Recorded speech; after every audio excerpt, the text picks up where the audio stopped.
Now, I know some of you guys don't like whinging, but I just have to tell you this one about the company so you get an idea of the gravity of the people running the show here. We had an audit where two other companies come around and had a look at our pigs, and basically when they must have noticed all the cracked hooves or something like that. Anyway, when they go on, the two bosses are there talking away with one of the other staff members about lamenting about the amount of cracked hooves.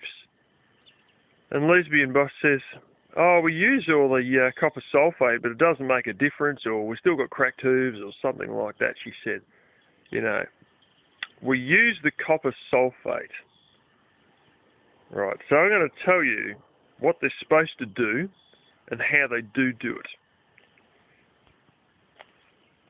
Copper sulfate is a blue powder that's generally used for copper plating things. I'm not going to go into how you can copper plate stuff with it, although I do know how and have done it as a school experiment.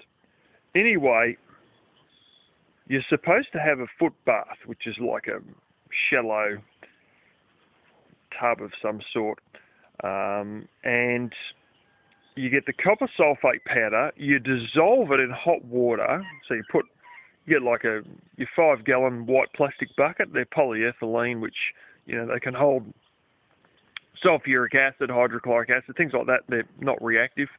Same thing that they make the wheelie bins out of in this country.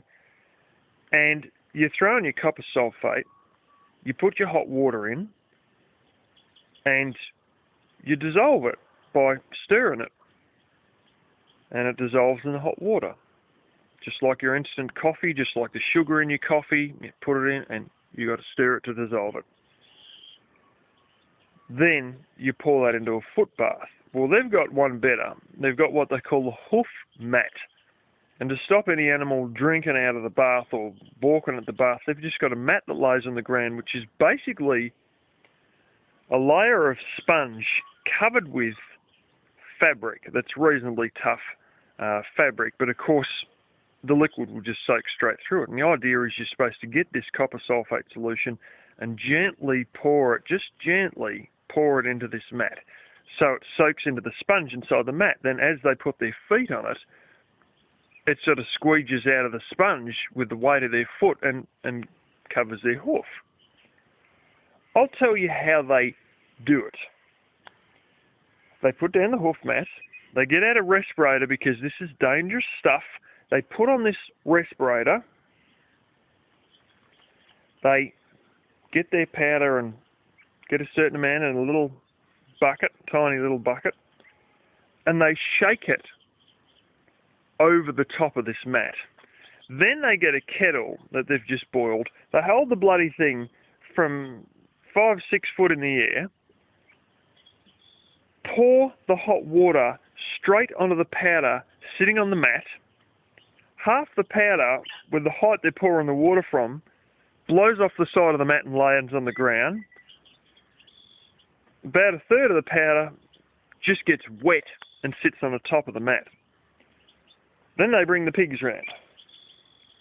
First pig comes in, gets a little bit of wet powder on his hoof, and licks some of the stuff off of the ground. The preceding 3 or 4 pigs get a bit more wet powder on their hooves. They lick the surrounding ground, and they lick the powder off the mat itself. And then you keep running another umpteen other pigs past that, all of who get basically nothing on their feet. And